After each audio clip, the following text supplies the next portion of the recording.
All right, so this is um, October 2024 spooky season anime.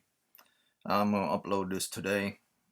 So if you want to watch something on Halloween for that one day, you could check out either one of these. I believe there's at least 3 episodes per each of these animes. There are a total of three, or about 15 new animes. No, about 8 or 9 new animes that came out, maybe 10 that came out in October, because typically the anime months are always January, April, some of July, and of course October. All those other months are considered the transitional months or the checkpoint months. So if you get some animes in November and December, specifically, it's because they couldn't fit everything within October. And if you get animes in February and March, specifically, couldn't fit everything in January. So yeah, I used to call all those months checkpoint months because the Japanese do things specifically by seasons in the business world, which is 4 seasons rather than 3 seasons. Usually it's January, then it's April, then it falls to July, um, June/July, and then of course it's October, and then October/November. So it's more like October and November combined together, but it's mostly October. And then it goes all the way back to January. So it's 4 times during a year that there's new animes coming out, and then every other month you might get a new one within another month, or continuing series of an older anime within those following months, or within the months of January, April, July, October, so on and so forth. So my name is Makid. I do anime, I do gaming, I do uh, manga, and I do this mostly for the people within my clan, and I do this mostly to give them a little bit of incentive beyond the game themselves. In other words, if they want to know more about other games, I tell them about other games. If they want to know if those games are good based on the playthroughs that I do, they can see it for themselves. If they want to know if the anime is good based on the different screenshots I'm doing, they could just watch this video or other videos with regards to anime. And based on what I'm describing with regards to the anime themselves or the mangas themselves, they could make a good assessment is what I'm saying is good or what I'm saying is bad. Like if I say I don't like something, but it seems fascinating to you, then that's a thumbs up that you could go that way. Or you could stay and be interested with it, even if I don't agree with you. Some people see things I don't, but either way, I usually pick good animes, good games, good stuff, and the ones I don't approve of in game animes and otherwise, I always give my opinion with regards to those things. So this season, to be specifically clear, October 2024, not a lot of horror animes came out, which is surprising to me in Japan because they're a big horror country. Most of their mythology is within the spirit world and within demonology and all the different things, so on. It's part of their tradition and everything. Um, I don't know. Um, it's very weird. There was more elsewhere isekai stories that came out in Japan, or reincarnated stories, or time dilation stories, or for reasons I don't know. Sword and Shield animes that came out in October 2024. Either way, I'm moving forward with this. I'm not doing, even if there are more horror animes, those other horror animes are considered continuing series. So I only do, every time I do these videos with regards to anime or regards to manga, it has to be something that's brand new. Brand new as in not that it's brand new to this month, but brand new that is just came out this year, and it's the first of the series released in the United States of America. So let's say this came out in Japan in September of 2024 or in July of 2024, but it didn't get into the United States until October 2024. It's considered new because that's the only time we as Americans can be introduced to this product. The same goes for, let's say, if you come from a country like Belize or Puerto Rico or Peru. It's not based on when it came out in that country, it's based on when we receive it to be classified as new in our country. So that's what's going on here. So the first of this is called Uzumaki. Uzumaki is not for kids. Just to get that out the way right now. Shouldn't watch this with children. This isn't Smile where people take their children in to watch the Smile movie or something like that. Because Smile 2 isn't that, gory, and it's more psychological horror, and they figure their kids wouldn't understand that stuff. The kids understand a lot when they're young, regardless. Just because there's not a lot of blood and guts doesn't mean you should take your kids in to watch horror films. Kind of fucked up in your head if that's the case. But still, this isn't Smile 2. This has a lot of blood and guts and gore, and it's definitely not something for kids. Kids should not see this stuff. If kids see this stuff and say, "Hey, well, what's you old fuddy duddy, you scared of stuff like this?" Be like, listen, don't let children fool you. That stuff affects their head, whether they say it or not. Don't let them see stuff like this.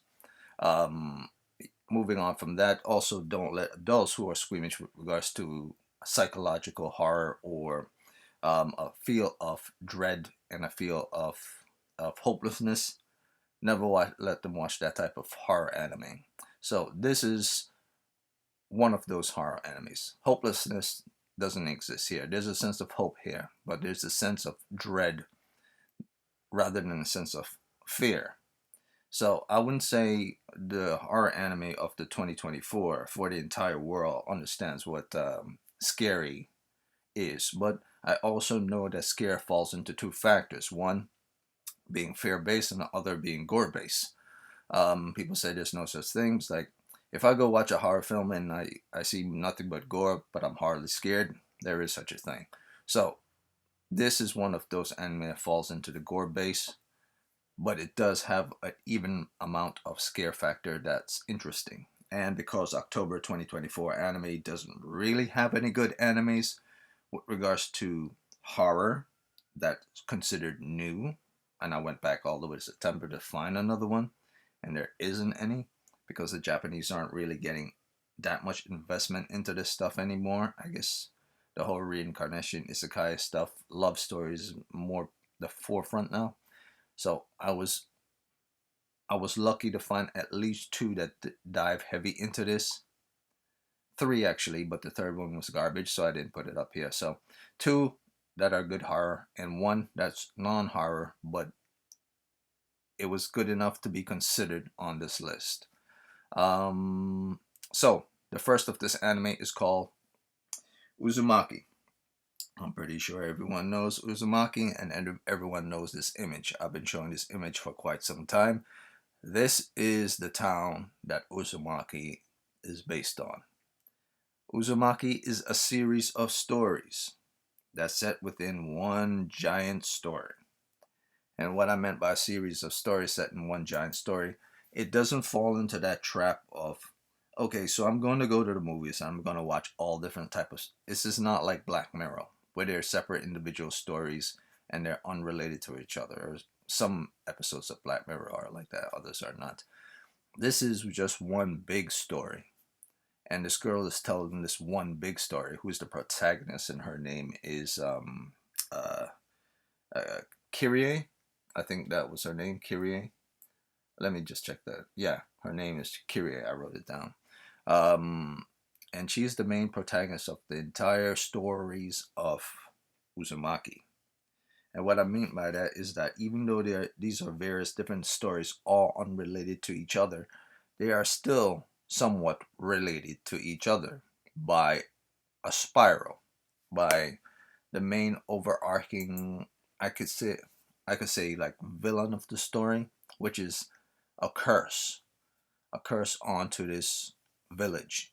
And though each of these stories are very different from each other and involve various different people and different circumstances, the overall arc enemy of this story for each of these stories is the single entity, which you don't see, or sometimes you do see. It's like a force in nature, like a curse that's over the land or something. And it is the singularity apart from the protagonist that's in the story. So there are two constants within Uzumaki, regardless of what the stories are. There's the constant of the girl, which is Kirie, and her boyfriend, which is Shuichi. And every now and again, Kirie's parents and Shuichi's parents pop up in the story. But you could say the main protagonist of all the stories is Kirie, because sometimes you don't see Shuichi in the story whatsoever at all. So the constant protagonist slash antagonist is in the form of an energy, which is a curse, and the protagonist in the form of versus that is in a human form, which is a girl called Kirie. And she's the narrator of the story. So if you were to whip open a book and the narrator starts speaking to you, she would be that person personified.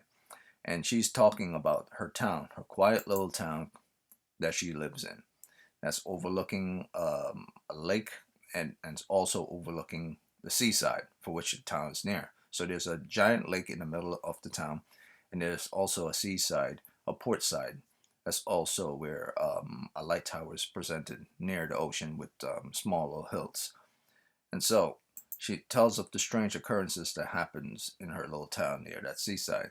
Now, I don't know if the seaside presented any type of association with it, or the location is like some type of mystical gravesite or nothing. Nothing's explained because I only went past 3 episodes to define whether this is good enough or not. So I haven't gotten into the 4th episode yet. So, or maybe I did. I don't know.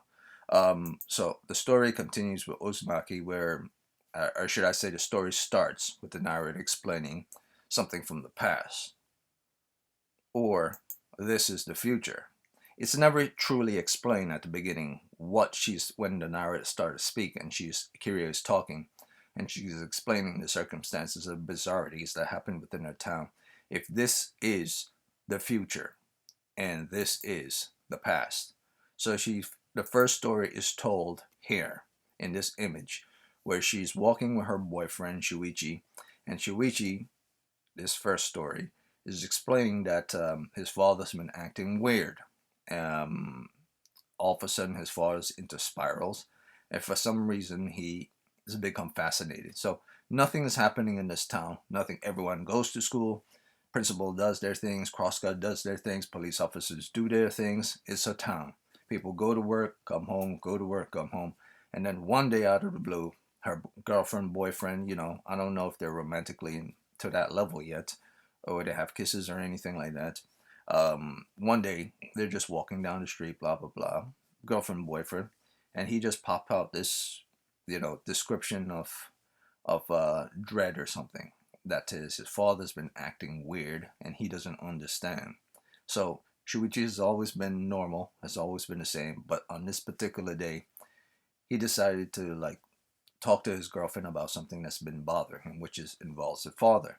So the father's fascination with spirals have started to make him unstable, and so every time the father pops up anywhere, whether it's a store or in Shuichi's house with his mother and stuff, we get to see a scenario from the point of view of the voyeur watching situations, as we're watching also Kirie watch him. So even Kirie is the one who's narrating the story, so she has to kind of be present every time these circumstances is happening within these various different stories.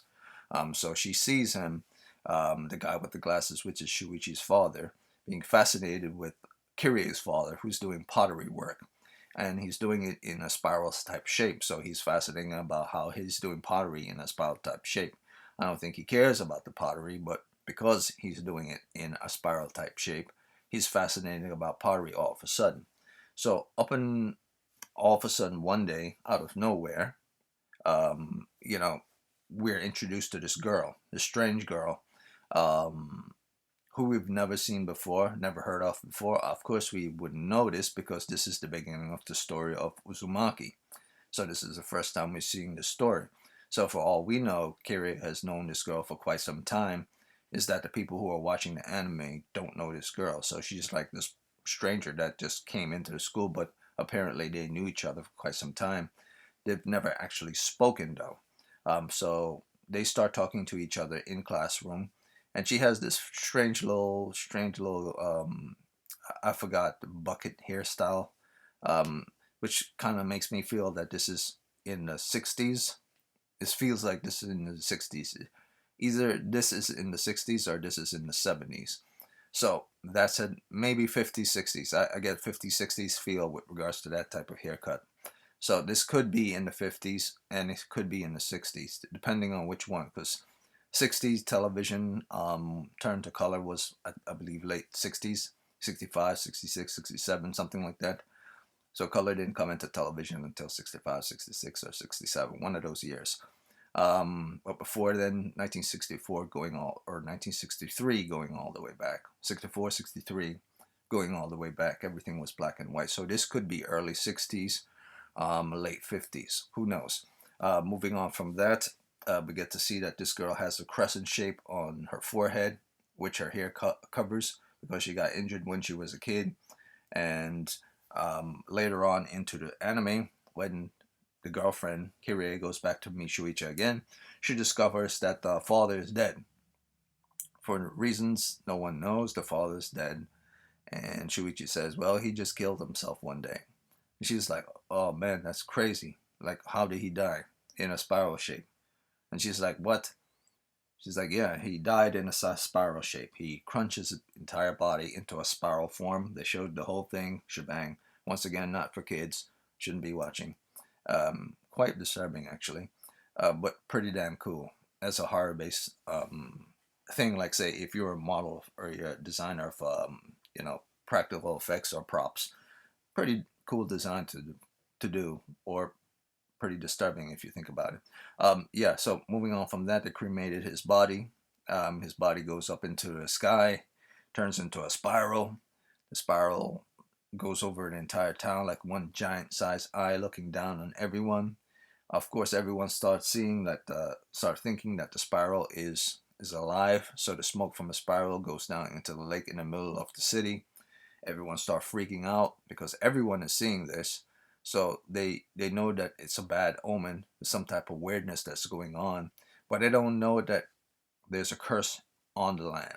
In fact, Shuichi nor Kirie knows that there's a curse on the land, at least not yet, that is.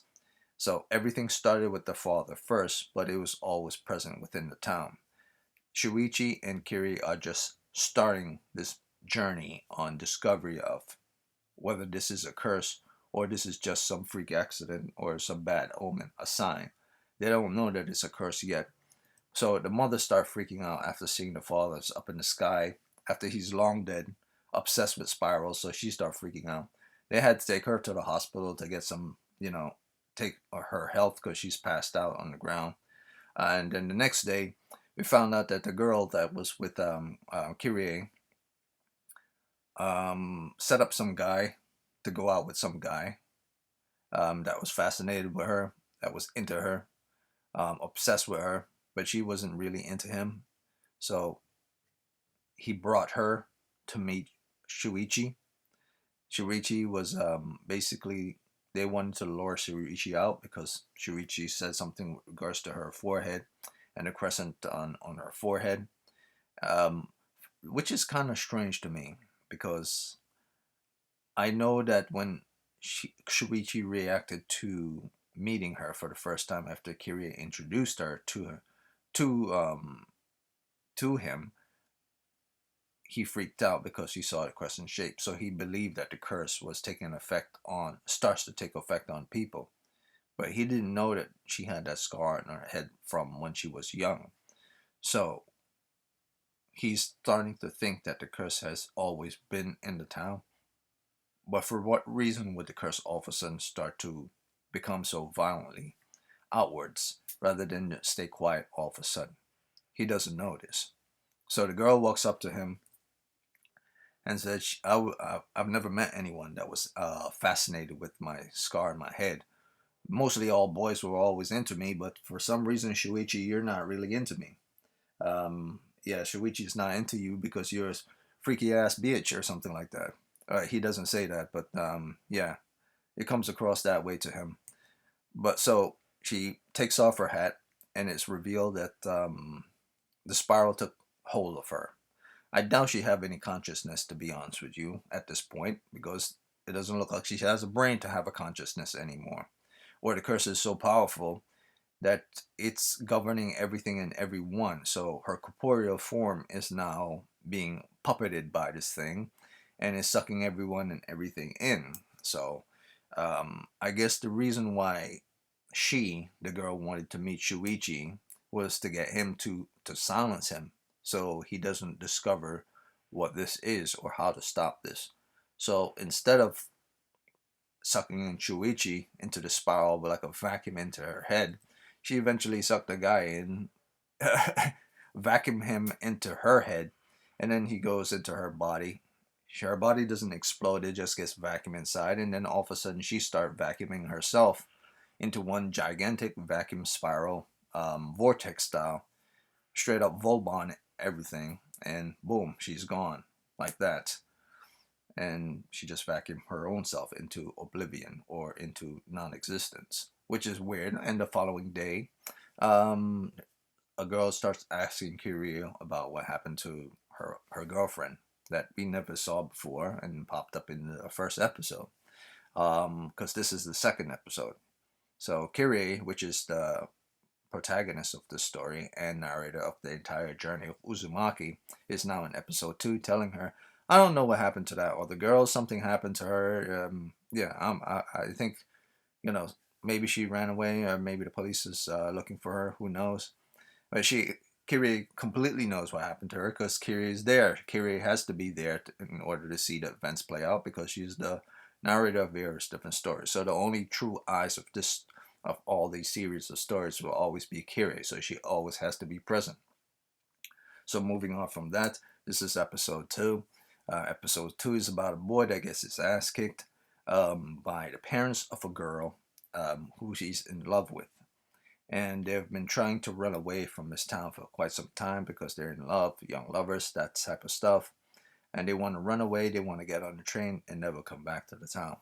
Well, Kirie says, well, based on how things are going on within the town right now, I think it's a good idea to get out. He's like, what you mean? I was like, oh, it's no big deal. I just think that if the parents are behaving bizarrely, maybe it's a good idea for you to peace out. You say, you know what, we're going to do that. Just make sure you don't tell anyone about it. It's like, yeah, I'm not going to tell anyone about it. Now, what I am fascinated with regards to Uzumaki is the use of shadows, light, and dark. One of the best part of Uzumaki is shadows, light, and dark. How they use shadows, light, and dark. Not so much in this screen, but in many screen that involves Kirie and some screen that involves certain monsters. It's very good for what it's trying to do. It's very, very good. So moving on to later on into the episode, we meet some creepy looking guy who looks like he's fat and something that he's been out in the rain for too long. And then the teacher tells him to take a seat, blah blah blah. Nothing weird about that guy at all. But in that same day, all of a sudden, her hair, Kirie's hair, starts turning to spiral shape. She's like, "Oh Jesus, um, the effect of the curse is on me and stuff. I gotta figure out a way to get rid of this curse so it doesn't start affect me as well, like it affected Shuichi's dad." So it's at this point when Kirie and I guess Shuichi at the same time realized that there's something wrong going on inside this town. They decide to not only investigate, they at this point are starting to think, okay, I think maybe it's a good idea that we peace out of this town as well. But it would be very wicked of us to just leave this town and have it get destroyed by this thing. So in many ways, Kirie is kind of silently the not only the protagonist and narrator. She's kind of like she wants to be like a Ghostbuster type. The anime doesn't say it, but you get the feeling that it's either Shuichi or her. They want to be like ghost chasers or something. They're they want to inspect what's going on and they want to figure out how to solve this problem. Otherwise, they would have left a long time ago. So it gives me this feeling that she wants to destroy this thing rather than run away from this thing. So eventually, the thing got hold of Kirie, started to possess her hair and everything, and then eventually the hair itself take on the form of a spiral and hypnotize the teacher and start to hypnotize people simply based on her hair herself, going crazy and everything. And Kirie doesn't understand what's going on. And it's so weird because every time the curse is inflicted upon someone, usually that person themselves is also affected by the behavior of the curse itself. But for Kirie, she feels more depressed and sad and ashamed rather than it rather than it she indulging in the fact of the spirit itself or being affected. It's giving her feelings opposite to what it gives the feelings of others. Like the father, he felt fascinating. He started acting bizarre, become fascinating. Everything's that are spiral related. The girl, she was into, wonder why men are into her, and she was, fascinated with beauty and this and that. Um, but for Kirie, it seems to not have any effect on her mentally, though it's trying to use the effect on her physically in order to make her succumb to its will. But it's not just Kirie. Let's say the scenario is happening to someone somewhere else as well. Kirie is just one of the many people within the story that the curse is trying to take a hold of. So it's not like there's something very much important about her beyond anyone else. So moving on from that, we get to see what I was saying before. It is affecting other people because there's another girl with long hair in school who was kind of jealous of Kirie, so the curse kind of affected her. And then there's this huge, ridiculous hair fight of a monster versus another monster. And it's like the curse isn't a singular entity that's dominant to one individual. That if the two opposing forces don't like each other, the curses will actually fight each other as well to see who's more dominant. So it's like the curse itself doesn't consider itself one thing. It considers itself its own entity per each individual it possesses, and everything else, including its own self as a curse, would fight against its own self for its own survival. Or maybe that's the huge joke of the matter. Maybe it just thinks that this whole thing is hilarious and funny, and is quite aware that it's its own self and is playing this game using both these characters that's toying with them. So this is the part of the anime where I start to become more fascinated with what's going on, because you could say at this point this is where the hilarity or the ridiculousness of the story is going down that rabbit hole. It's dark and everything and it's bleak and everything, but then you get certain light levities of comedy that are within Uzumaki, which I wasn't expecting. That this is completely ridiculous. There's no way this would scare anyone whatsoever at all. So that's when I started to realize that Uzumaki is not just a horror story, it's also a horror comedy, which is very weird. But as I went to the third episode and maybe the fourth episode, I saw it even more. So it's someone's sick idea of comedy, I guess, but it works for what it is as what it is. So moving on forward, we got to see more of the comedy because all of a sudden the kid that walked into the classroom that was all wet, that looks all fat and everything, turned into a giant sized snail and start to crawl up the side of the school building. It was all freaky and everything looking. Kind of really gives you that eerie feeling. And so the teacher, we then meet Kirie, who decides to cut all her hair off because her hair is possessed by this curse. Cut all her hair off. We then see her and Shuichi walk to the back of the school, hearing a crunching on the ground. They were shocked to find out that one of the teachers was crushing a bunch of snail eggs on the floor. Say, oh, the snail boy or the snail man, one of her students that turned into a snail, has been hatching these snail eggs, these human snail eggs, which is completely freaky themselves. Like human snail eggs, but like, who thinks of this stuff? And so that itself would make someone run for the hills. Human snail eggs. But I just started laughing, like, what? But like, he actually gave a classification for what the human snail eggs was. It's like it's called some Hermahun for something something. I mean, like, it sounds so ridiculous, and I started to like, is the guy who created Uzumaki, you know, trying to make a horror comedy here, or is he trying to actually make things serious because this isn't making me scared. This is actually making me laugh. But then we go back to the horror stuff, and then we realize, well, no, this is not a comedy at all, because these two characters who are trying to run away, the girl and the guy, in episode two, they end up intertwining with each other, turn into two giant-sized snakes, intertwining each other into a spiral, and it's only their head that looks human, and their bodies look like giant-sized snakes. Kirie is there to see it, obviously, because she's part of the story. And they both go off into the water, into the lake, swim off into the lake, into no, swim off into the ocean as two people. And the father and the son, who were kicking his ass before, who were saying, "Get away from the boy, he's bad for you," and everything. They were right from the beginning. So the whole time you think, wow, they were kicking his ass at the beginning of episode two because there's something wrong with them. They were probably just simply trying to keep her from him because they realized she was acting bizarre and weird in association with this boy. That wasn't natural for her state. But we, as the voyeurs, or the people who are watching the anime, we didn't notice. We only saw like two people bullying and kicking the ass of this kid. It turns out the curse was affecting her and him, and it was so bizarre. I don't even know anything to say anything else about that. So I'm not gonna say anything about that one. That one was a little bit weird. Snail men, women and boys turning into giant-sized snake people. Okay, moving on to the third episode. Um, we get to see like people who are in the hospital where Shuichi's mother was put into, were also being affected by this curse.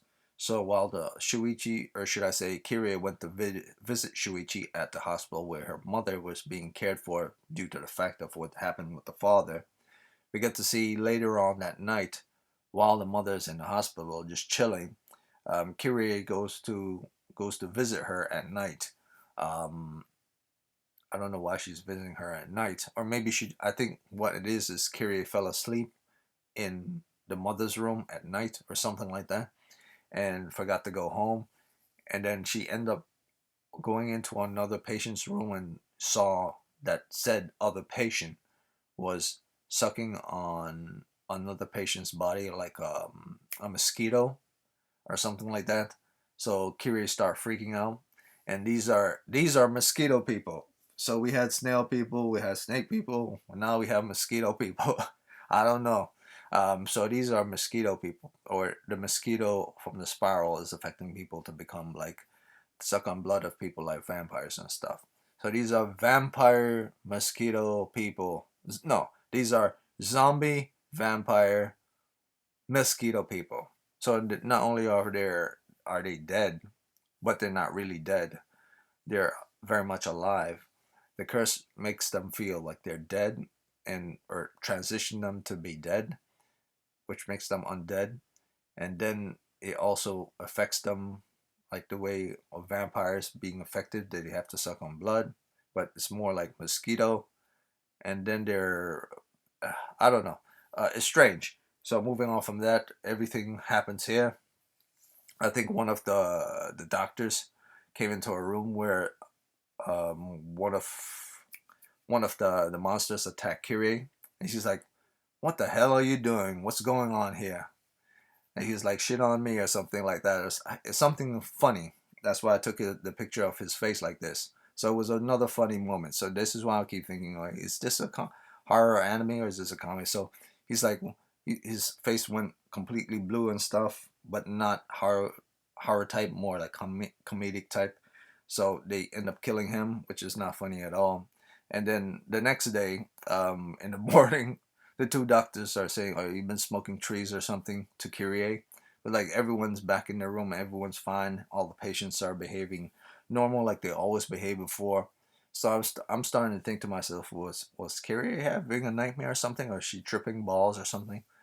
Because everyone's normal, and the doctor says, well, and Kirie is convinced that everyone's not normal, that the curse is affecting them in some ways. And eventually, Kirie goes to try to solve this problem by going to Shuichi.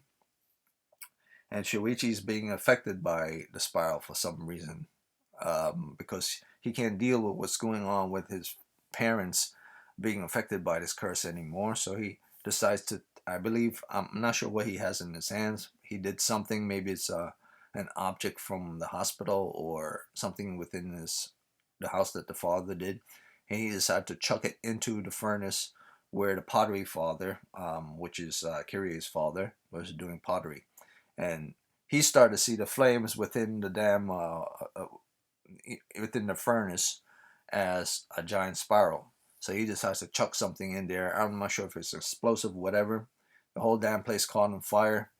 The Kirie's father decides to pull him out of there before the whole place burned to the ground. Eventually, the hut that the father does his pottery work in burned to the ground. Kirie and him manage to escape. Kirie says, "Well, what's going on with you, Shuichi? You've been acting funny. Has this curse affected you?" So on and so forth.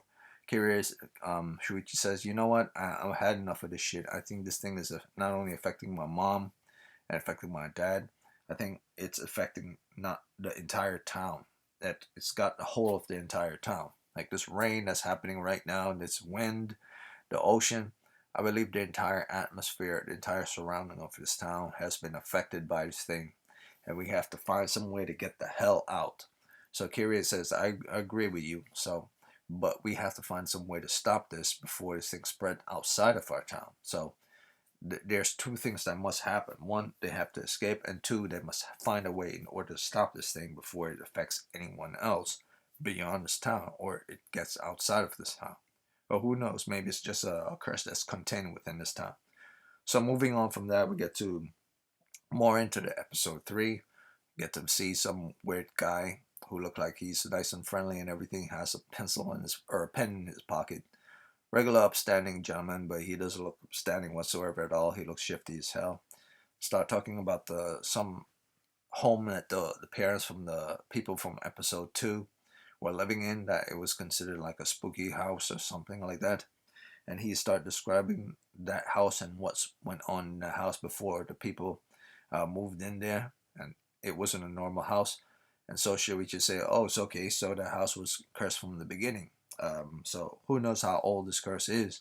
So all of a sudden at night during the time period of them going to investigate the house, they all of a sudden see some weird looking guy come out of nowhere, zombie style, and half his body fell off, and the other half of his body uh, turned into a spring. His upper body turned into a spring. And so Shuichi said, "Well, what the hell?"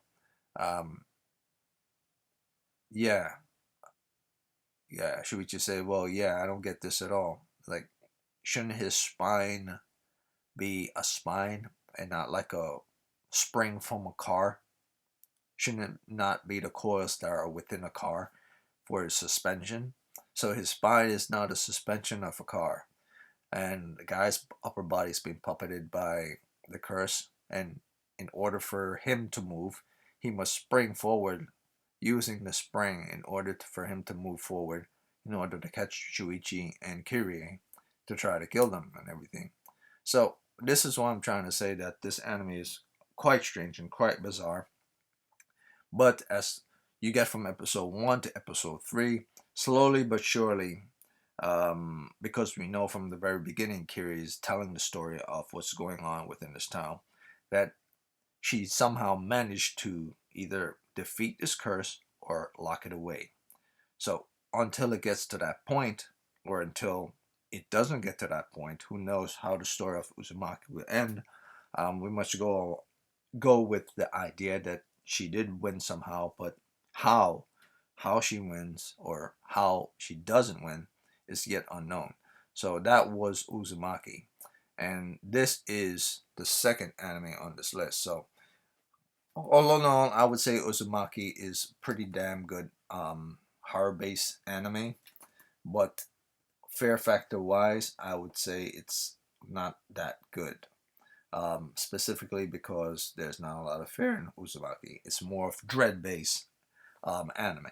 So that said, the next one is kind of falls into the same category. But this one, I believe, have more fear factor in it and scare factor in it than the other one. The other one was more um, classical type scares. Not a lot of blood, but blood. uh, but at the same time a lot of blood, but not a lot. It's more of disturbing images rather than blood and guts.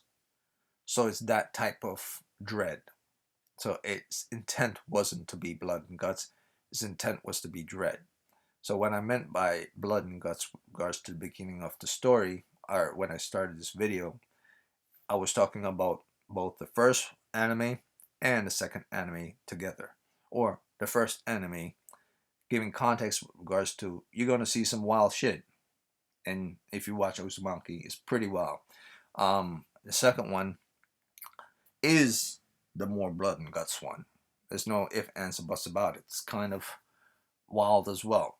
So that was Uzumaki, and this one is called, what the hell? I wrote it down.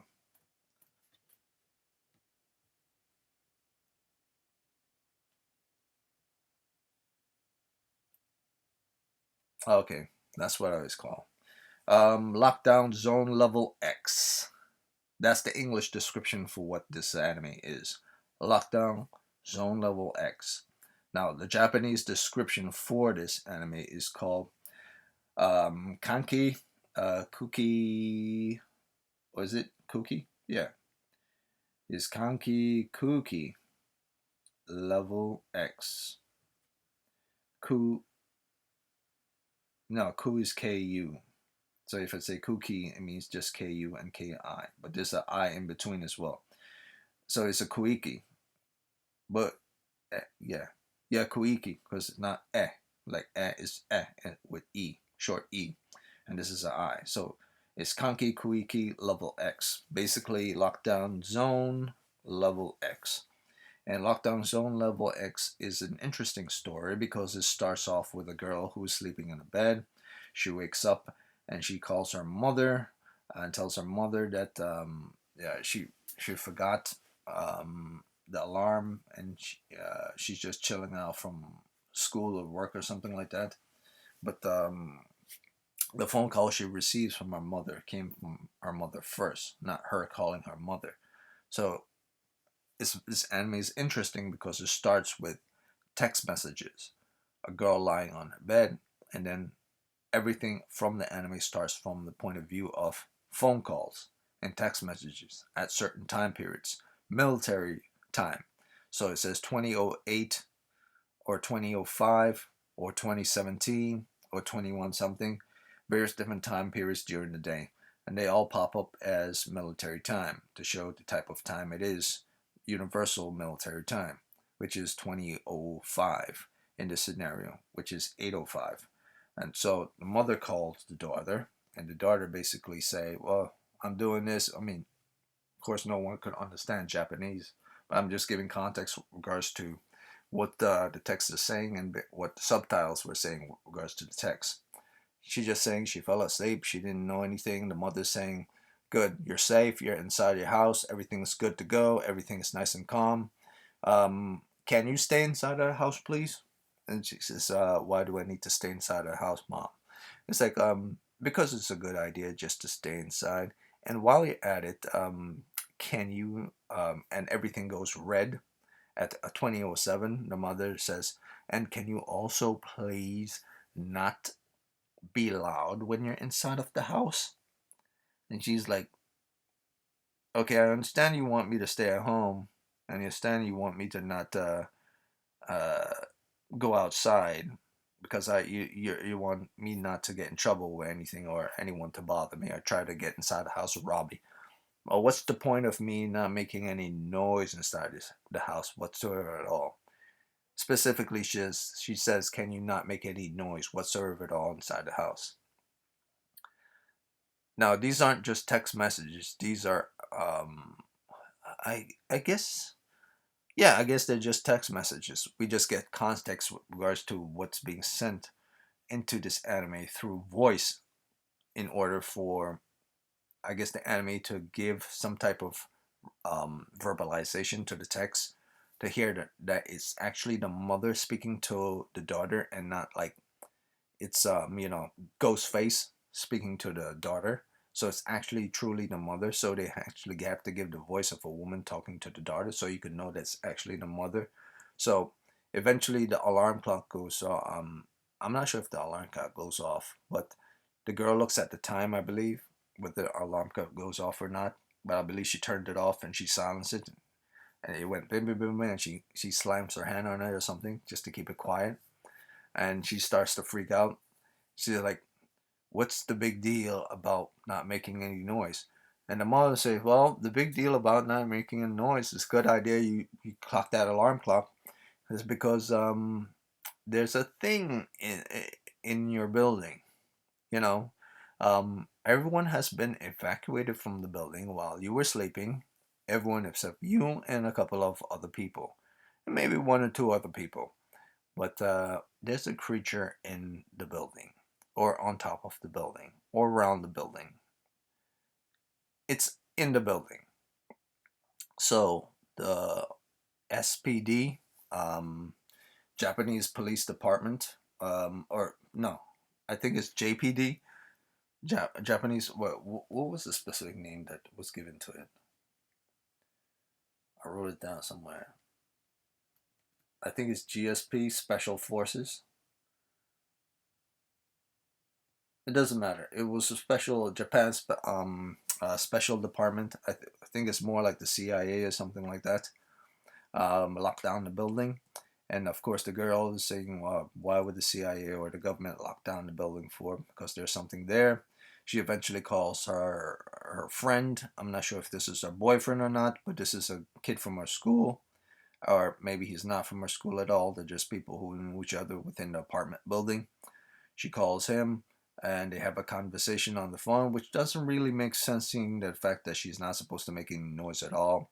But she just wanted to hear someone's voice speak over the phone, which is kind of odd since this anime is said to have been made in this generation where people don't usually speak over a phone, especially when there's a monster around trying to kill you for making noise. So this part of the anime kind of took me out. They're like, okay, why can't you just text them like you did the mom? Why do you have to speak to this person physically? And then I got some idea of reasons why she just wanted to hear someone's voice because she is spazzing out. And then all of a sudden, a crow lands on her door. No, lands outside of the window of her apartment. She sees the shape of the crow, and yeah, it's either raven or crow. And eventually the raven, I'm assuming it's a raven, gets got by the creature. A huge arm or a huge head or something grabs the creature, or grabs the raven, and the raven gets engulfed by this huge beast.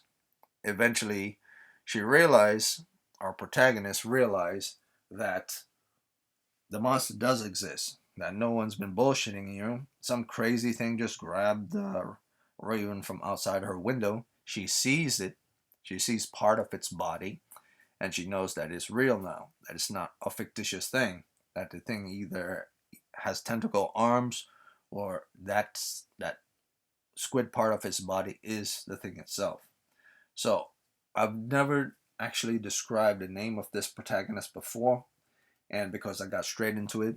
But the name of this protagonist, this female protagonist, her name is, I believe her name is Ryoka. And the secondary character of this story, his name is Shuei, I believe. Shuhei, Shuei. So Roga and Shuei are protagonists, and he's the secondary character of this story. I'm not sure if he's relevant to the story, but he pops up in more than one episode. So, but Roka is the protagonist of this story. It's very hard to use the word protagonist when it comes to horror films because typically the protagonist of horror film is always, the bad guy themselves. Jason, Freddy, and stuff. They're like the protagonists of their own horror stuff. But that's not really a protagonist. That's more of an antagonist. The protagonist is typically on the good guy's side. Um, so they can't really be protagonists. Otherwise, it's about them trying to kill their own selves off or something like that, which will be pretty interesting and wild at the same time. But moving on, we get to the next section. He having conversation with her, And eventually he starts telling her stuff about what this creature is and how this creature can hatch eggs and stuff like that, and at least what his father, who is part of the military, tells him, or special forces tell him, that this creature can hatch eggs from the dead bodies of people that is consumed, and then more of them can be born or something like that. And this creature also has the ability to mind control people, using the pollen from its back. So this is not just a regular type creature. This is a creature that can mind manipulate people through pollination or pollen. So it's kind of like a vegetable type creature, while it's also organic. So it's both organic and plant-like in form.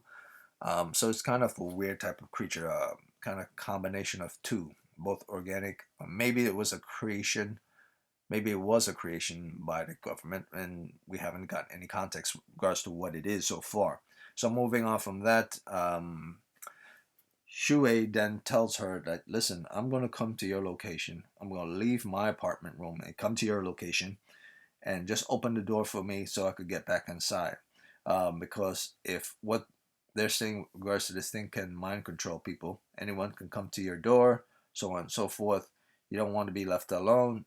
We got to find a way to get the hell out of here. He's like, all right, but don't you think it's a good idea for just stay where you are, since you did say that this thing can mind control people? Um, and he said, yeah, yeah, yeah. I was like, I think the mother is the one that told her this, that it could mind control people. Yeah, I think the mother called her again and told her this thing can mind control people. And then Shuei says, I'm gonna come to your location. So she automatically starts freaking out when Shuei says, I'm gonna come to your location. Let me in so that I could help you. She refused to let Shuei in. She starts freaking out. She tries to kill Shuei. Shuei stuck his foot in between the door to try to get inside to get at her. And then all of a sudden, some type of freaky thing comes out of the darkness or through the window and try to get her. And Shuei um, pulls her away from it, and because they almost got her and almost killed her because she was making so much damn noise by trying to get Shuei to not get inside of the apartment. So the thing almost got her. So Shuei saved her from the thing itself. So Shuei cannot be associated in mind control by the thing itself because he saved her. Otherwise, he would allow her just to get consumed. And then we get to see another little backstory with regards to what happened to her father. I mean, to his father, Shuei's father. And he says, "Well, you can't trust any of the grown-ups, even your mother anymore, because apparently everyone has been mind controlled by the thing outside of the building itself. And the whole idea to go outside and to meet someone is simply a trap for you to stay inside the building so that you could get got by the creature. So when the people are telling you to stay inside, they want you to stay inside so that you will have nowhere to go, so that eventually the creature will find you regardless. So by running away, um, seems to have been the best idea. However, that doesn't turn out to be the case because uh, when they decide to leave the building and the creature's on top of the building here, the pollination from the creature affected everyone within the town itself. So they have to keep their nose closed and try to see if they could escape to an area where it's not highly polluted, the toxins or the pollination has been affected. Unfortunately, that's not the case. The the pollen is so powerful, it affected them. They end up passing out. They end up getting kidnapped by people who were infected by the pollen and mind control, and the fate of these two characters are inevitable. They get to meet a giant creature, which looks like something straight out of Aliens, but fused with, like, say, a tree or something, and a huge flower, or like something from under the water, like a creature from under the water fused with a flower or something. So it was a weird type of uh, beast. It's different from what I've seen in other animes before, so it's a strange type of beast. So eventually she gets killed by this beast. The protagonist story gets killed by the beast, and I said to myself, oh, okay. So this is that type of anime where a protagonist gets killed, and all of a sudden she's not the protagonist. Someone is going to be the protagonist. She was just telling her part of the story, and eventually the real protagonist will show up later on, like straight up Psycho style. If anyone ever seen the movie Psycho, they'll know what I'm talking about. You think that the woman at the beginning of the story of the movie Psycho is the protagonist. Turns out she's not. Um, Moving on from that, we then get to see. Oh, well, hold on. I just see her got decapitated by this creature. Her head got bit straight off. Shuichi, I mean not Shuichi, Shuei got straight devoured by this creature, and she got devoured by the creature too, straight get decapitated. And then all of a sudden, after she got eaten or something, she wakes up the very first day, or the very next day, could be the first day, who knows, and she's alive again, like no one's business. Like it never happened. Final Destination style, it was all a nightmare. Or for things to come. She sees the future. Eventually, she calls her mother, or her mother calls her, and to tell her about the creature. Um, and this seems to be now considered a time anime. A time anime with regards to time travel. But it's not time travel at all. This seems to be an anime with regards to her seeing things to come, but in different ways. It's very odd what's going on in this anime. And it's more interesting than Uzumaki because it's not really time travel. It's not really reincarnation. It's not really isekai. And I don't know exactly if it's experimentation, like a straight up cube style stuff. I don't know what's going on. What I do know is the mother called her and told her that there's this creature that's inside of your building and it's coming after you. The girl's like, well, I know this because I saw it, because it happened, and the damn creature ate me. And the story. It's like, yeah, it ate me. The giant creature just grabbed his tentacle, threw it inside, ripped my head off because the tentacle had a huge mount on it, ripped my head straight off, killed my friend, and Bob's your uncle. That's what she told her mom. Minus the Bob's your uncle part. And yeah, the mom said, well, what are you on?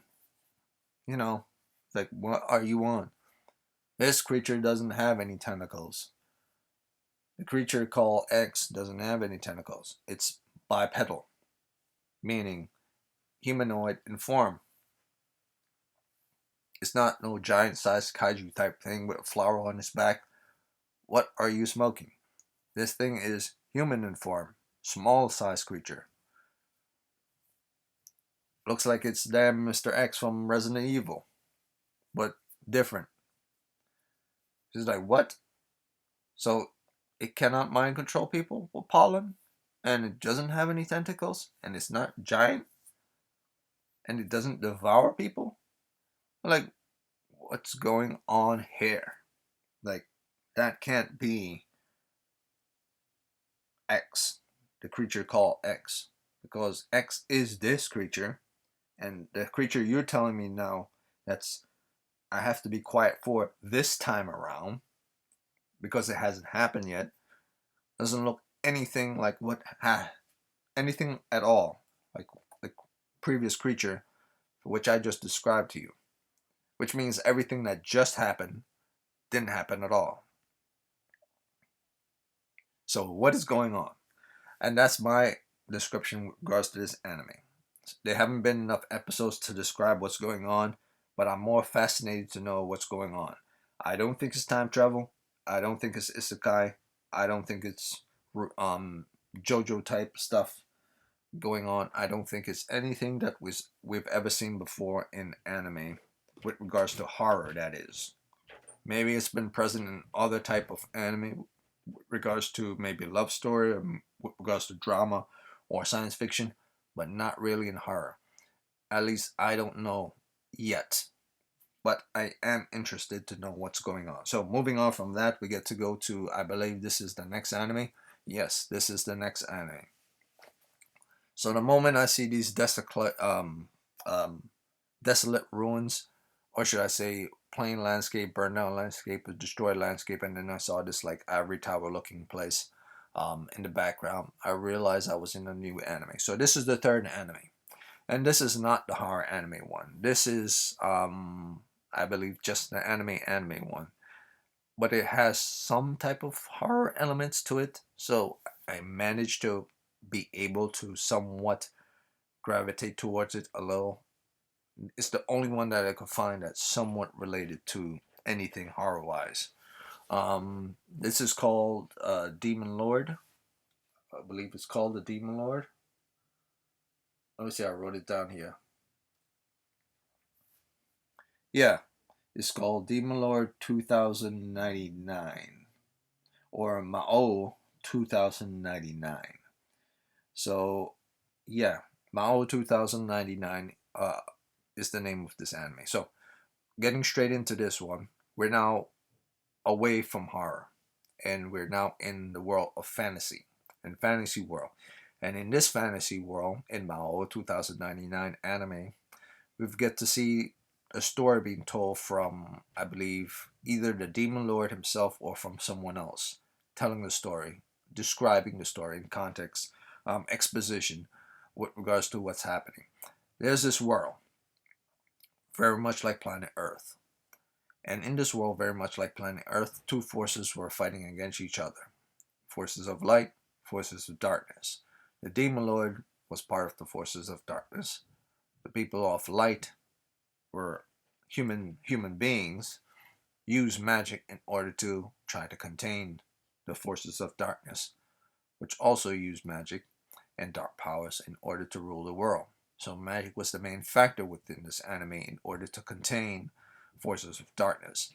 And since the forces of darkness had less people on their side but more power, but the forces of light had more people on their side and but less power, a great amount of human beings had to gather together as a huge um, conduit in order to subdue forces of darkness.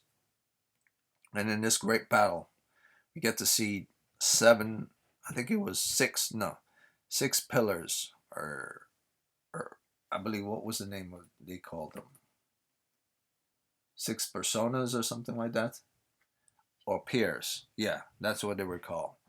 The six peers, six dark peers. And the six dark peers were servants of the Dark Lord himself. And these six dark peers are kind of, how would I describe them? These six dark peers are very much like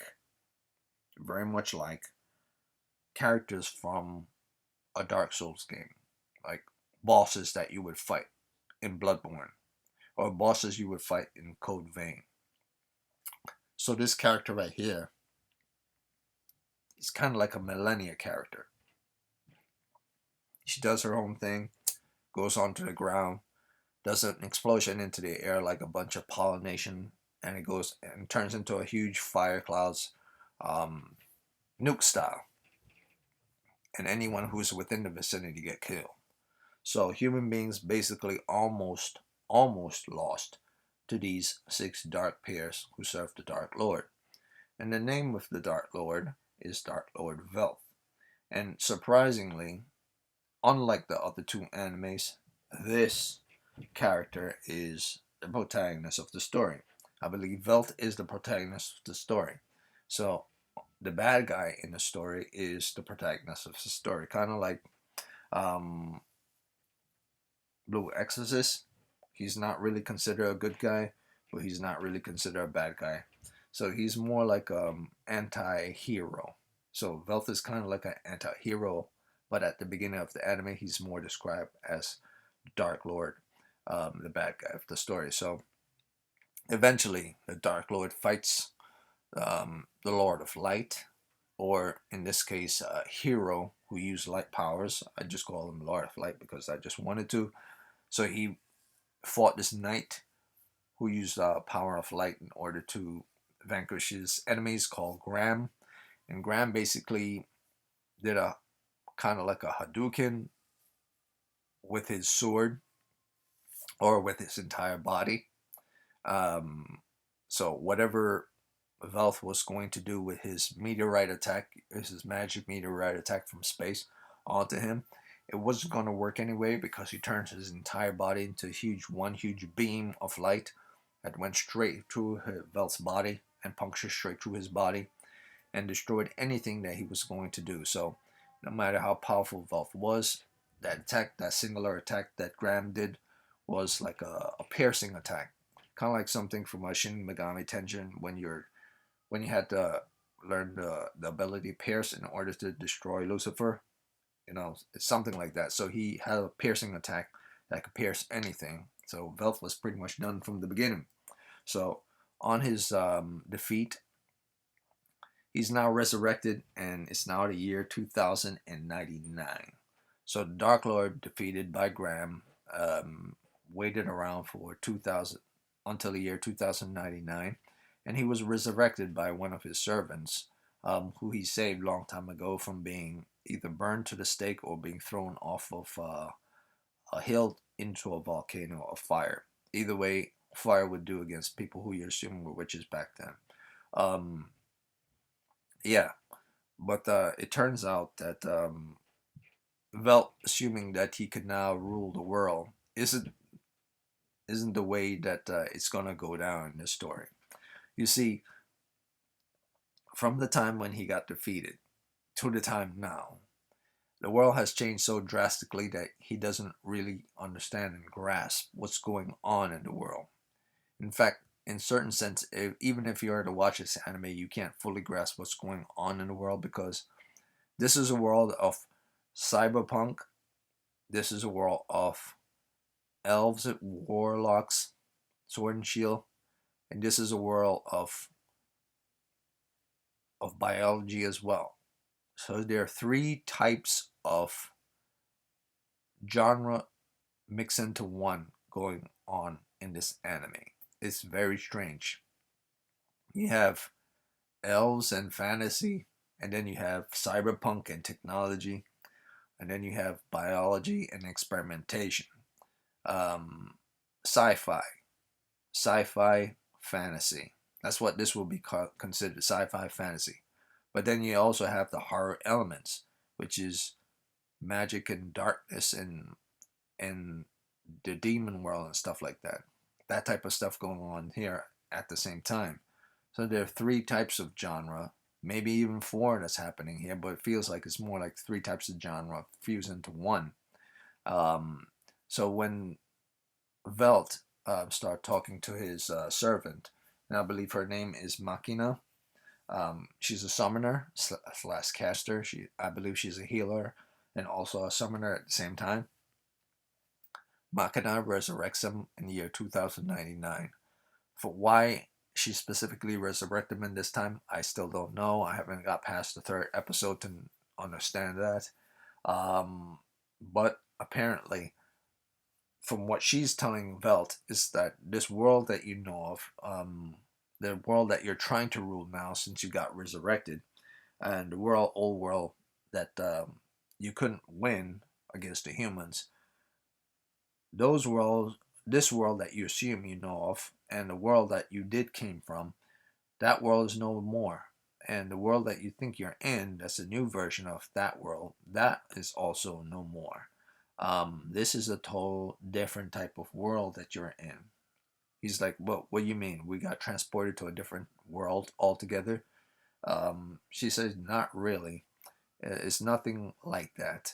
It's more like, well, it's best that I just showed you. And while he was walking upstairs, he walks and sees giant size billboards and city towers and stuff like that. She says, what happened is, I'm not sure if it's due to the battle that you had with Graham or due to time passing and the people of light eventually destroy the world themselves, or due to some experimentation that happens way after your time on our world, or an unforeseen event that happens somewhere else within the cosmos. But from what I could gather, is two worlds collide, and then he says, well, what do you mean our two worlds collide? Well, I shouldn't say our two worlds. I said this strange world called Earth collided with our world. I forgot the name of their world, but I don't remember the name of their world, but it's not the same name of the name of Earth. So basically, Earth, the planet Earth, the world of the planet Earth, in the future, collided with this world in its past, but its future. So in the future of their world, which is could be 2099, or it could be 1000, or it could be 3000, depending on the year of their world, it collided with the future of Earth in the year 2099. So both Earth and this world are now fused together. They didn't collide and destroy each other, two planets colliding, which scientifically should have happened. What happened, because magic is involved in this, the magic didn't allow for the planet Earth to destroy their world. What the magic did, or should I say what both magic and technology did, it allowed for the magic to fuse with the planet Earth at the same time.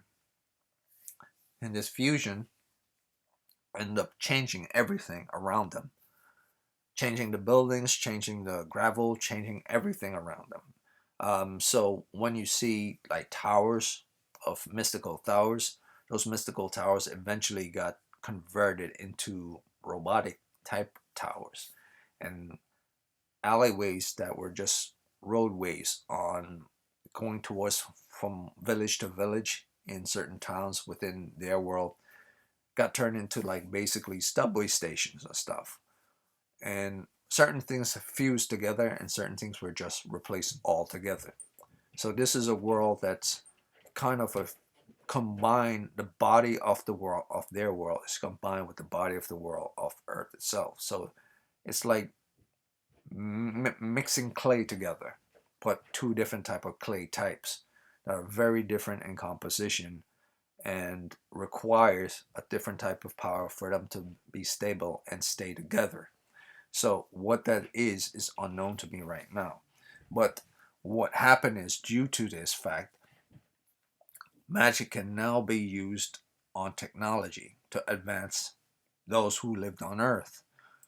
And those who live on Earth can now use the technology of the year 2099 to help those who live in this fantasy world where elves and warlocks are.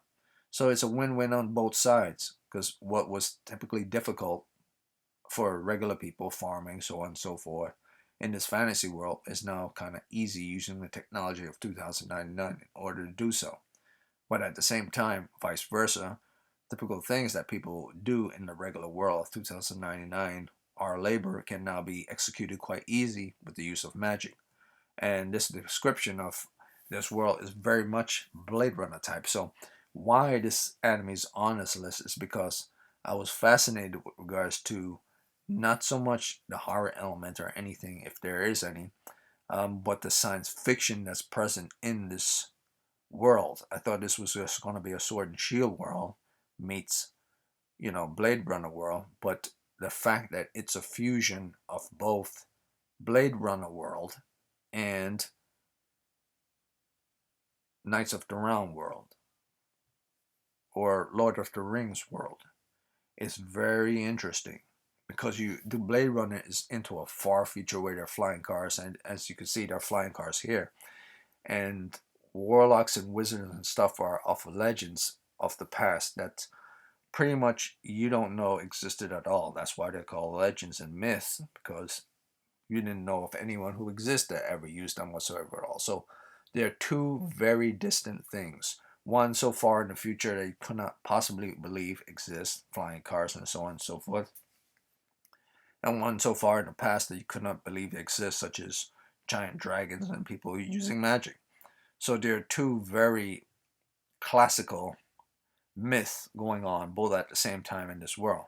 So moving on from that, knowing the fact that I now know that this is very much a wolf, warlock, wizards, vampires, all the stuff of myths and legends in the world of Blade Runner, that's pretty wild. So moving on from that, why I say this, because there are huge themes of Blade Runner present in this anime. We got to see like dog humans and fork humans sitting down eating freaking udons at udon shop, like you saw people of various different types, augmented people in Blade Runner sitting down at udon shops in that the film. So this is very much a Blade Runner anime slash a Wolf or slash Lord of the Rings anime combined together. So I can't help but feel kind of giddy when I'm watching this, because I need to know where they're going to take this to the next level. Um, if they're going to take it and use it to the best of their abilities. Because if there are robots in here, like replicas or something, or things similar to that, that has the ability to use magic, I'm all in. I'm all in. Because they are eventually going to become one of the threats of the story. But if they're not in, there have to be something that's more important than that that's going on. And as we see, a very important thing that's more than that is actually going on. We get to meet a CEO of one of these organizations, and I believe this CEO of one of these organizations, which is called the CEO of the Familia Tech, is Marcus. And Marcus just happens to be one of not one of Graham's, but one of Velt's six pillars, or six peers, as it's called, one of his six dark peers. I'm not sure which number he is, but he's one of the six. And apparently, Marcus tells Velt, listen, this is not the same world we came from anymore. Here in this world, because we've been introduced to technology, I've managed to figure out a way to cast magic without even using words and symbols, or saying or making hand gestures and using words. In this world, I could simply just wave my hand and my thoughts implement the magic themselves. I could snap my fingers just like that, and what I was thinking to be a giant fireball will be a giant fireball. And the same powers which I used in the past before in order to cast my powers is the same as what's going on right now. I just shortcutted the ability to use signs and use voices in order to execute the magic power. And I've invested in this technology, for which I've discovered by using human tech. I've now combined magic with that human tech, and I'm calling this product, which I developed, Familia. And this has been a great success for me, because not only does it help a lot of non human magic users in order to use magic, but it helps a lot of human beings as well.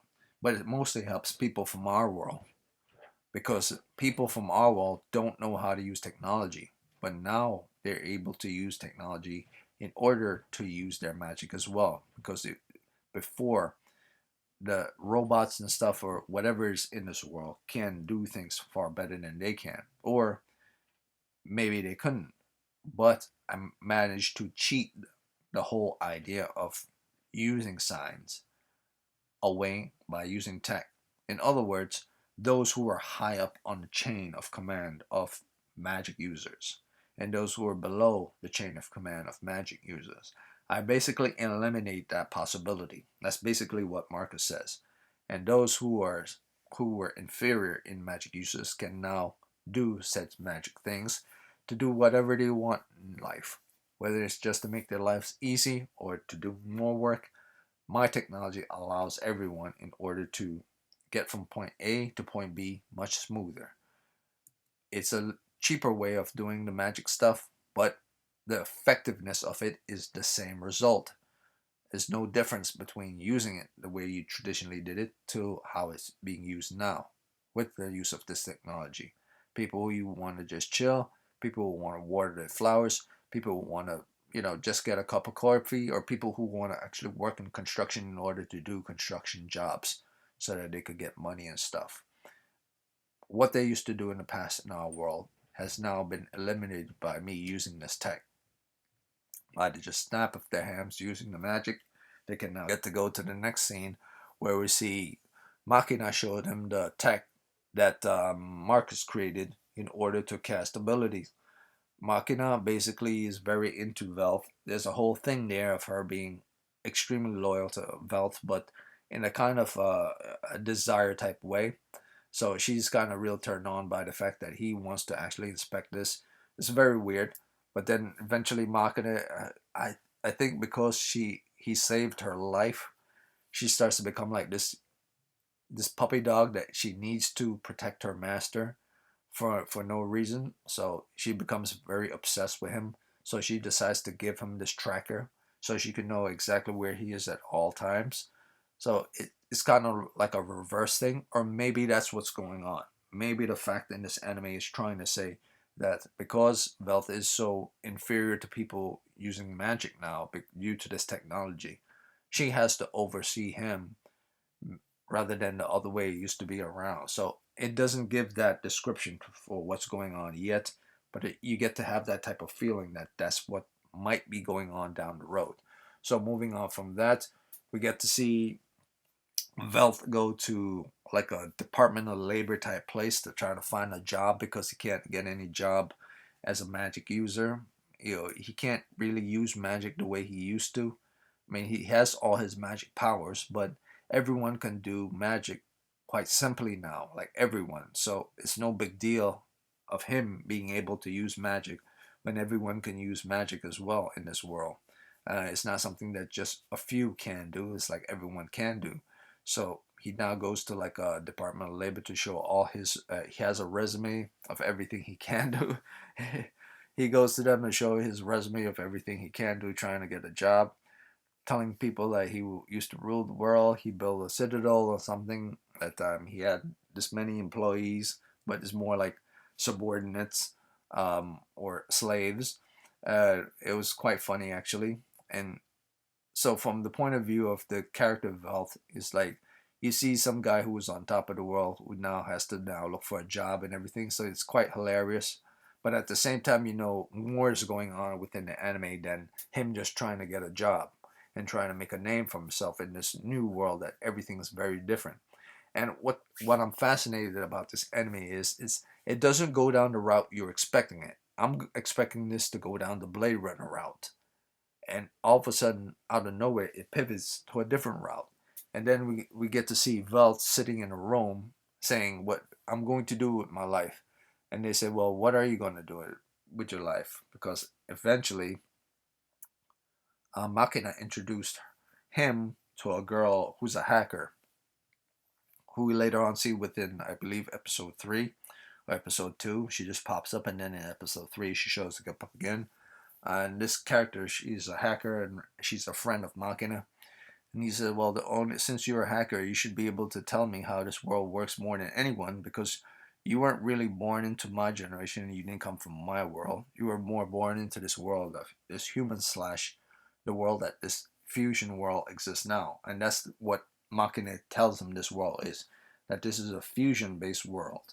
This is not just a singular planet. This is a planet of two planets combined into one, as well as magic combined with technology into one as well. They're both one and the same, but they're both different at the same time. So what Velt decided to make up his mind is after he found his new outfit and new clothing to fit this proper attire for this world, he decides, so okay, I think I know what I'm going to do based on what you're saying. I'm going to be a streamer. So I said to myself, what? Like, where's this anime going?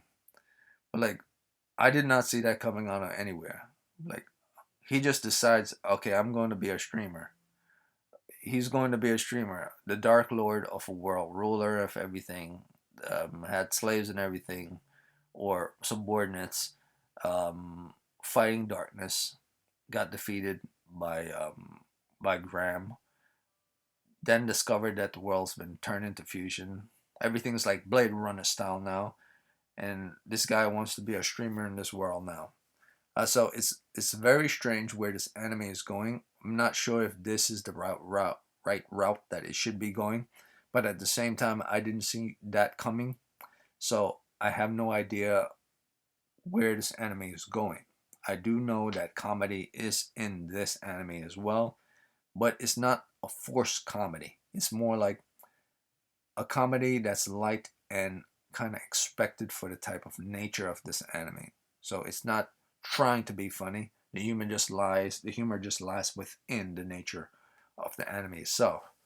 But there's so many things they could do with this anime.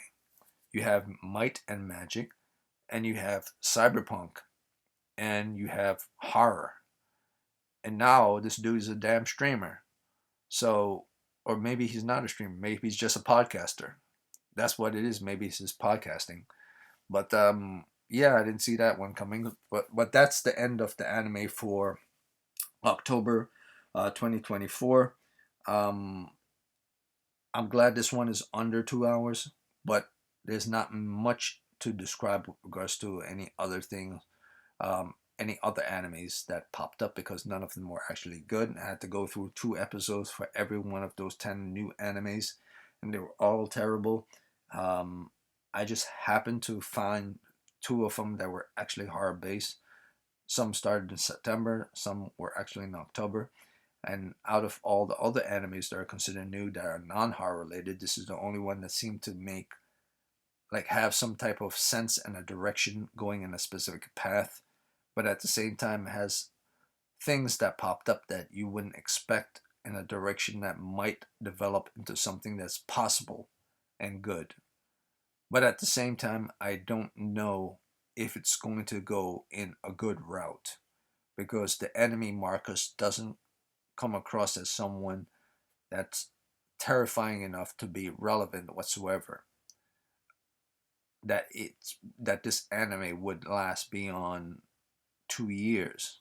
So I don't know yet. But the fact that this world is fusion based, that it's not isekai, it's fusion based, and the fact that it's a Blade Runner type world, and the fact that we're talking about a machine called Familia that you could put onto your body in order to cast magic, and the various different applications of the use of magic and tech. That's a huge possibility. And the fact now that this guy is now a podcast. I don't know if this is going down the funny route or the serious route. At times in this anime, I felt like it was going down a very serious direction, but then it pivoted and went down a funny direction.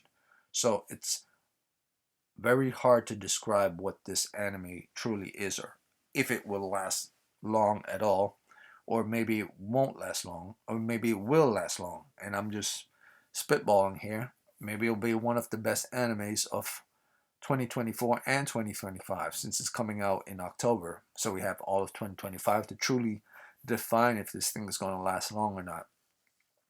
But out of the three animes, I would say Lockdown Zone X will be the one to watch out for more than the other two, or more than these three, more than Uzumaki and more than the Dark Lord or Maou 2099. Because even though Maou has fascinating things in it, it doesn't seem to be a constant like Lockdown Zone X. There's a mystery of what's going on is still very much hidden and very much serious and very much direct and very much ominous. So as a horror base, it fits the nature of horror perfectly, and it's more thematic in that sense. Breathing sounds, staying quiet, so on and so forth. But at the same time, Uzumaki, as a set of series stories, it's kind of like a love letter to all horror anime in various different genre types, played out in one single entity. So as a total, Uzumaki as a thing is like a compilation and anthology of various different books that you would want to collect and read, but it's just one single beast.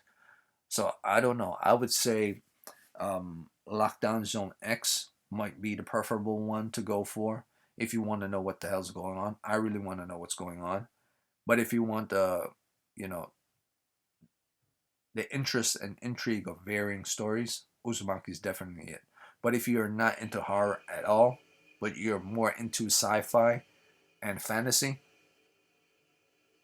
this is this seems to be the only one that is present amongst all animes for October 2024 that makes more sense, because this is the only one that I've noticed that dives deep into a Blade Runner world and a Sword and Shield world, both at the same time. And of course, with the use of technology nowadays, it's giving slight little hints with regards to where the world is right now, whether it's podcasting or anything, and what influence that the world that we're living right now has affected anime. And it's present right here. It's kind of like it's giving a nice little hint as to the type of anime people used to be interested, to the type of anime people eventually got interested, to the type of anime people are now interested in today. So this feels like not only three different genres, but three different type of interests of both past, present, and possible future. I don't know, but I think Lockdown is the one to go for if you go to think about going through the other three. However, Lockdown is very violent and definitely not made for kids. No one should ever make their kids watch it. It's not very good. Same goes for Uzumaki. So if you have a if you don't have like the stomach for these type of stuff, I would say don't watch any of them. But if you do have kind of have the stomach to deal with that stuff, I would say Lockdown is more like blood and guts and less like dread and ominousness. So if you could deal with, you know, dread and ominousness, I would say Uzumaki. But if you can't deal with that stuff, you could deal with blood and guts, slasher style. I would say Lockdown Zone X. To me, Zone X is more forgiving. Uzumaki is more like weird. You know, you have to have that type of mentality to deal with that. So yeah, but neither of those are meant for kids. I would say Uzumaki is less made for kids. But at the same time, after seeing all the blood and violence in Lockdown Zone X, I would say that's definitely not made for kids either. So that's it. That's all I got to say. Uzumaki is very good. I really want to see how things turn out in Uzumaki. But I really want to see what's going on more, other than what's going on with Kirie in Uzumaki. I really want to see what's going on with Ryoka in Zone X, especially how they do the various different shots. Like this is a beautiful shot right here. That's horror based. That's awesome, and especially the shot here, the cell phone lighting up here and here. I've I've also fascinated with regards to this more than any other anime, because this is a webtoon, if I'm not mistaken. No, a web comic. This was a web comic turned into an anime. So when you're watching this anime, you're getting the feeling that this is a web comic turned into, or a webtoon turned into an anime. This doesn't feel the same like how isekai, I mean, how standard isekai goes, or how standard anime goes, or how any type of anime plays out. Like it, this Zone X does not feel the same way Maou 2099 feels. The way characters move, the way their body move, the animation, everything in Zone X feels very much like it's stiff and rigid. And it's meant to be that way because it's trying to imply that that's the type of anime for where it's originated. I mean, it originated from. Like if it started to feel more loosey goosey and everything felt very fluid, then you would say, well, they didn't get down the nature of what the webtoon was going for and how things felt webtoon wise. They needed it to be anime, but they needed to lock down aspects of it so it could feel like it's very much webtoon like. And they did. They managed to get the anime to successfully feel like the way the webtoon or webcomic, however we want to call it, feels like. And they successfully did it with this one. That's why another reason why I think this is pretty damn good horror-based one. So that's it for this video. And those were the three. And those were the ones I was into. And I really want to see what's going on. I really need to know what's going on with Lockdown Zone X, especially the X creature itself. What the hell is it? If it's not a giant kaiju type thing and it's not a humanoid type thing, maybe the next time when she dies again, it's going to be something else. Which means, is this a huge experiment? Is it not an experiment? Is it another world? Nothing is defined yet. So, huge props to the person who created the webtoon before. They did a fantastic job in creating something, a mystery. The mystery in the story seems to be more of the god here than anything else. And when you get the mystery down tight, along with a great story, that's when you start hooking people. Because a great story is good, but when you get the mystery part, for people want to know what the hell's going on, that's good. But from all I know, all of a sudden, maybe Maou 2099 might be the story that's the more dominant factor here than this one. But it just feels for October 2020, 24, that a horror-based anime should be the one that's picked, not a random anime, regardless of what type came out in October 2024. For the type of spooky season of what October is supposed to represent, I couldn't pick anything. I couldn't pick like a cyberpunk. I couldn't pick Sword and Shield. It had to be something horror-based. So these were the only ones that I found that were considered new and not continuing series. New as in this is the first time they've actually made their first air, whether it came out in generally October or September or before that. So that's it. That's all I got to say. This is pretty damn good one. I'm going to check out everything that's happening in Zone X. And maybe every now and again I'll go back to Maou 2099. I definitely want to know how Uzumaki is going to end, since the protagonist is telling the story from her point of view in the future. So did she win in the end, or did they escape, or did it just go away? So yeah, a good horror story is always needs to have a good mystery as well. Otherwise, it just feels plain and bland. And if you don't have a good mystery in your story, then your story really has to sell itself more than anything else if you're not going to have a good mystery. So yeah, that's all I got to say. This was pretty damn good. And yeah, maybe I maybe maybe maybe I'm right. Maybe I'm right. Maybe Zone X is the one to look for, or maybe I'm wrong. Maybe it is Maou 2099. Who knows? Or for all I know, it's probably Uzumaki. From the Japanese point of view, it's Uzumaki. They are loving it. So who knows? All right, that's it for this one. I'm out.